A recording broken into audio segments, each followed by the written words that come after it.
सभी दर्शकों को मेरा नमस्कार। आज हम बात करेंगे कि लाइफ में हम सब लोगों को एक ऐसा फेज़ आता है जब हम लाइफ में नेगेटिव फील करने लगते हैं या लो वाली फीलिंग आती है या निराशाजनक विचार मन में आने लगते हैं।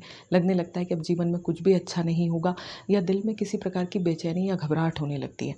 ये एक माइल्ड फॉर्म होता है, लेकिन इसका कुछ सिवियर फॉर्म भी लोगों में देखा जाता है जिसमें वो बहुत ही ज़्यादा डिप्रेशन में जाने लगते हैं और कई बार ये नेगेटिविटी उन्हें सुसाइडल तक बना देती है या फिर वो लाइफ में फ़ाइट करना छोड़ देते हैं। तो ऐसी स्थिति कब बनती है, इसके उपाय क्या हैं, ये इसके विषय में हम चर्चा करेंगे।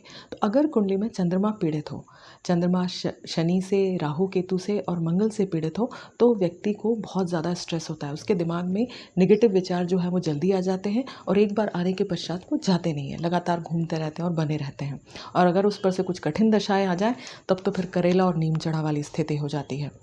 कई बार जो व्यक्ति इस दौर से गुजर रहे होते हैं वो समाज में ये बात बता नहीं सकते कि वो एक इमोशनली बैड फेज से गुजर रहे हैं। कई बार घर वालों के साथ भी शेयर नहीं कर सकते क्योंकि हो सकता है वो उसकी गंभीरता को ना समझे। लोग कहते हैं कि अरे भाई आपके पास सब कुछ तो है, अच्छा परिवार है, धन संपत्ति है, अच्छा व्यवसाय या जॉब है, फिर आप किस बात को लेकर निराश हो रहे हो। वो एक फीलिंग होती है जिसका कई बार कोई रीज़न नहीं होता है। वो विद रीज़न किसी कारण की वजह से भी हो सकती है या विदाउट रीज़न भी हो सकती है। तो ऐसा जब अगर हो कुंडली में तो इसके लिए क्या उपाय किए जाने चाहिए वो मैं आपको आज बताऊंगी। तो अगर आपके कभी भी लाइफ में आप लो फीलिंग कर रहे हैं, इवन आप अगर विदाउट कुंडली दिखाई, आपने अपनी कुंडली कभी नहीं दिखाई है और उसके बाद भी आपको लग रहा है कि मैं लाइफ में पॉजिटिव नहीं फील कर रहा हूँ, तब भी आप उपाय कर सकते हैं। और अगर आपने कुंडली दिखाई है और आपको पता पड़ता है कि आपकी कुंडली में इस तरह के कोई योग हैं, तब भी आप ये उपाय कर सकते हैं। तो इसमें पहला तो आपको ये करना है, आपको भगवान शिव का जलाभिषेक रोज करना है और उस जल को आप शमी के वृक्ष में या किसी और पवित्र वृक्ष में डाल दें। आप तुलसी जी में मत डालिएगा। और ओम नमः शिवाय का जाप करना है जलाभिषेक करते हुए। इसके अलावा भी आप अपने जीवन के डेली रूटीन में ये बना सकते हैं नियम कि आप चलते फिरते उठते बैठते भी ओम नमः शिवाय का जाप करेंगे और आप साथ में शिव भगवान का ध्यान भी करें। आप मोती या चंद्रकांत मणि, जिसे कि मून स्टोन कहते हैं इंग्लिश में, और सिल्वर पहन सकते हैं। लेकिन ये रत्न पहनने के लिए आपको पहले कुंडली दिखानी होगी, क्योंकि अगर आपकी कुंडली में चंद्रमा बुरे भाव में बैठा हुआ है तो फिर वो आपको ये रत्न पहनने पर और अधिक कष्ट दे सकता है। तो कोई भी रत्न या धातु बिना आप किसी एस्ट्रोलॉजर से या ज्योतिषी से बिना पूछे मत पहनिएगा। परंतु आप चंद्रशेखर अष्टकम का जाप कर सकते हैं, ये आपको यूट्यूब पर मिल जाएगा। आप इसे वहाँ से डाउनलोड करें और डेली इसका जाप करें। इसके अलावा अगर आप चंद्रशेखर अष्टकम नहीं कर सकते हैं तो आप भगवान शिव की कोई भी स्तुति कर सकते हैं। आप उनके लिए शिव चालीसा का पाठ कर सकते हैं या शिव तांडव स्तोत्र भी कर सकते हैं, वो भी आपको अच्छा फल देगा। इसके साथ ही आप चंद्रदेव के इन मंत्रों का जाप करें। आप इन सभी मंत्रों का 108 बार जाप कर सकते हैं रोज।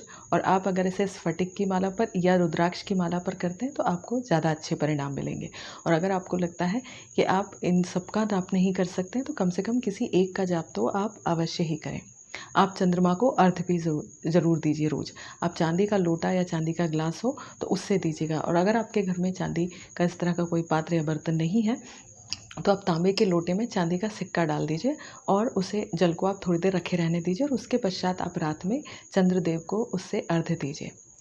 चंद्रमा को जो अर्घ है वो आप तुलसी के पौधे में भी उन्हें अर्घ जो है वो दे सकते हैं। आप अपनी माँ से अपने संबंधों को बहुत अच्छा रखिएगा, क्योंकि कुंडली में चंद्रमा माँ का कारक होता है। अगर आपका माँ से संबंध बिगड़ेंगे तो आपका चंद्रमा कुंडली में और वीक हो जाएगा।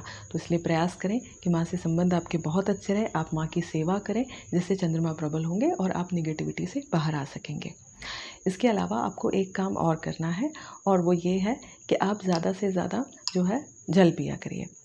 और साथ ही में आप अपने पैरों को, अगर गर्मी का मौसम है तो ठंडे पानी में डालकर बैठिए। जैसे आप टीवी देख रहे हैं या कुछ भी काम कर रहे हैं तो एक टब या किसी बर्तन में पानी भर लीजिए और उसमें पैर डाल के बैठिए।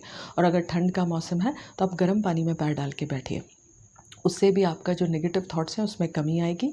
और आपको भ्रामरी प्राणायाम करना है। चंद्रमा के लिए आपको सहस्त्रार्ध यहाँ होता है, वहाँ पर आपको ध्यान करना है।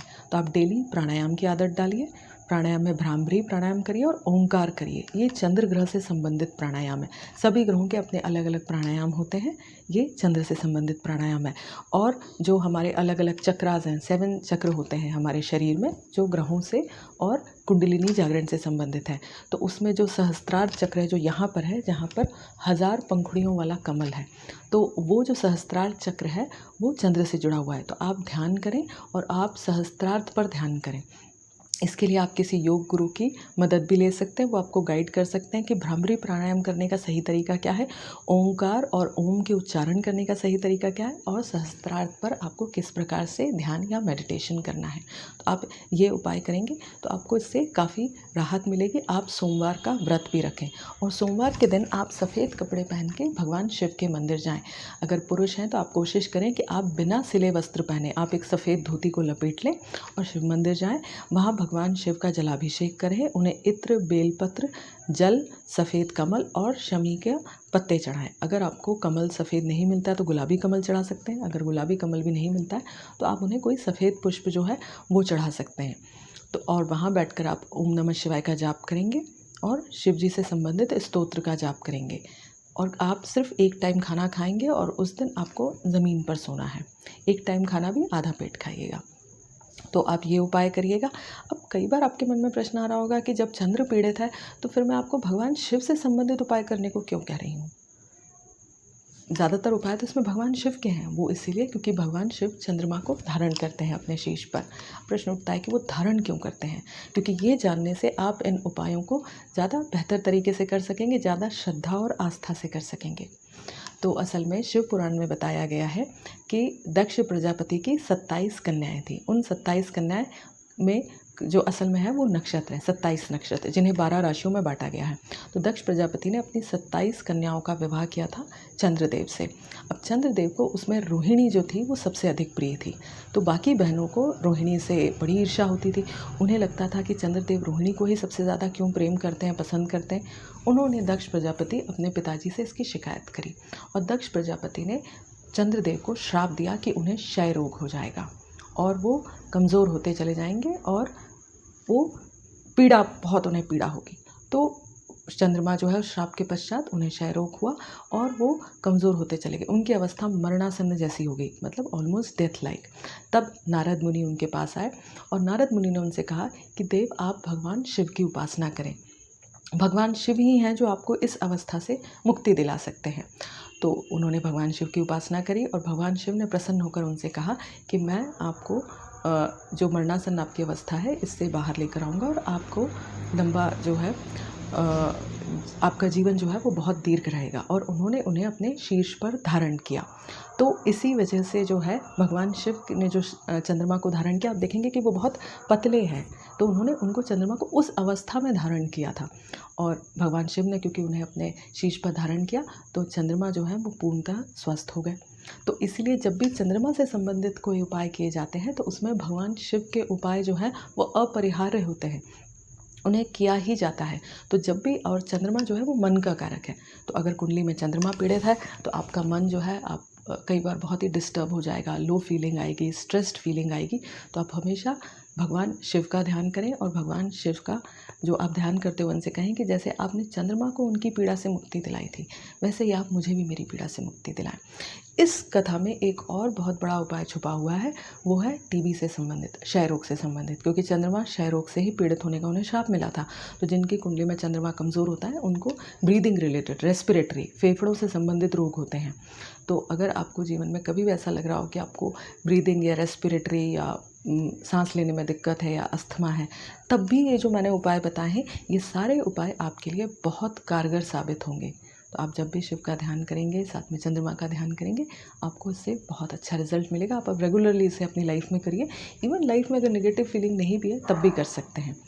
आपका मन और ज़्यादा प्रबल और प्रसन्न हो जाएगा इन उपायों को करने से। अगर आपको मेरा वीडियो पसंद आया तो प्लीज़ इसे लाइक और शेयर कीजिएगा, चैनल को सब्सक्राइब कीजिएगा।